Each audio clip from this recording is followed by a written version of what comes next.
ConvertKit versus AWeber.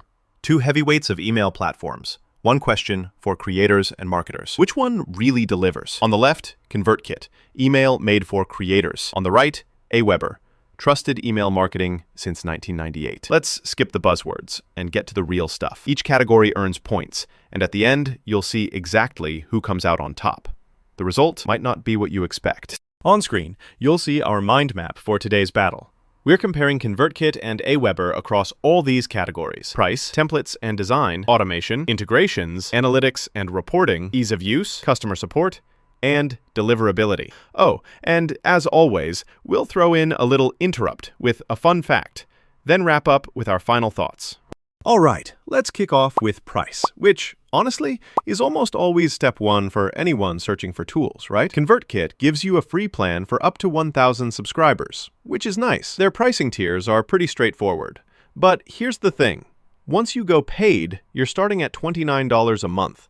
And for what you get, that can feel a bit steep, especially if you're just ramping up. Now, jumping over to AWeber, their free plan covers up to 500 subscribers, which sounds a little less, but paid plans start at just $12.50 a month. And the wild part? Even on those basic plans, you unlock a bunch of templates and features right away. So it's not like you're stuck waiting to pay more for good stuff. Some fancy features do need their pro plan, but still, it feels more generous overall. So, between these two, AWeber's taking home the prize on value. Moving into templates and design now, and oh boy, there's a difference. ConvertKit has this super minimalist approach, which honestly lots of creators love, but wait for it, there are only 9 templates. 9. Plus, customization is pretty limited, so if you're someone who likes to tweak every pixel, it might feel restrictive. Now, AWeber is basically in another universe here, with over 700 templates and a drag and drop builder. Oh, and they even have an AI-powered template designer, which is kind of sci-fi if you ask me. Not all their templates are super modern. Some look like they time-traveled here from 2010, but sheer variety and flexibility are unbeatable. So yeah, AWeber clearly wins this round.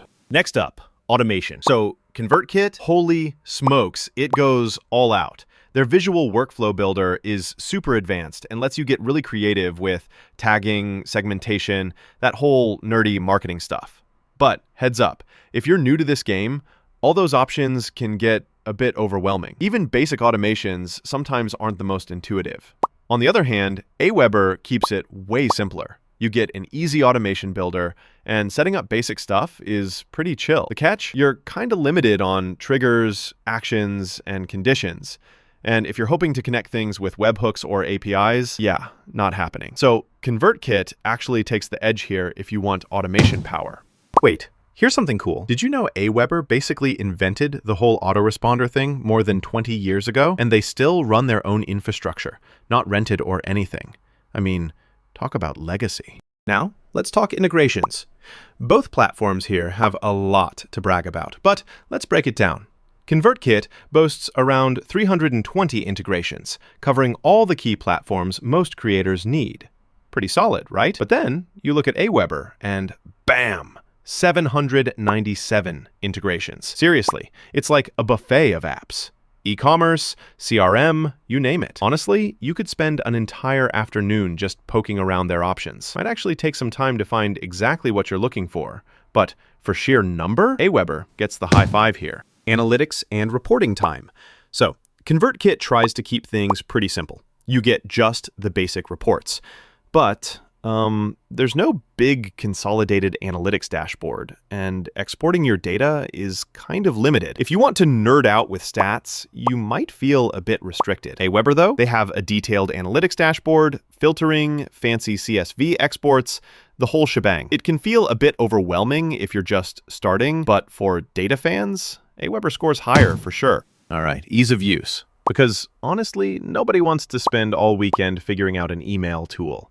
ConvertKit gives you a clean interface that's actually designed with creators in mind, but with multiple editors, sometimes it gets a little confusing. Even building basic automations or funnels, you'll probably put in more effort than you expected. Meanwhile, AWeber's layout is super intuitive, and you can just jump in and get going, even if your tech skills amount to turning on the monitor. They do have a few older options buried in there, but it's easy enough, so AWeber pulls ahead again. Customer support. This one's a biggie. ConvertKit offers email, live chat, and even has an online community, which is cool for creators networking. Paid users get priority support, which is decent, but they don't do phone support. So if you like hearing a real human voice, that's a miss. AWeber, on the other hand, is basically service obsessed. 24/7 live chat, email, and yes, phone support too. Plus, they offer free migration help, which is amazing if you're switching tools. Honestly, can't argue, AWeber is the clear winner for support. Last but not least, deliverability. This one's actually a tie. ConvertKit offers average deliverability rates and gives dedicated IPs for their big senders. Pretty standard stuff. AWeber is much the same on deliverability. And yep, they're cool with affiliate marketing in your emails. Not a game changer either way, so we'll call it a draw. If we put everything on a radar chart, AWeber's strengths just explode across most categories: price, design, integrations, reporting, ease of use, support. You get it. ConvertKit stands out mainly in automation, but everywhere else, AWeber kind of dominates. All right, time for my 2 cents. If you want a platform bursting with features, friendly support, and a price tag that won't make you break into a cold sweat, AWeber's a no-brainer, especially for small businesses or anyone just starting out. But if you're a creator who lives and dies by slick automation and keeping things clean and simple, ConvertKit could be your jam. End of the day, though, AWeber just takes the overall win.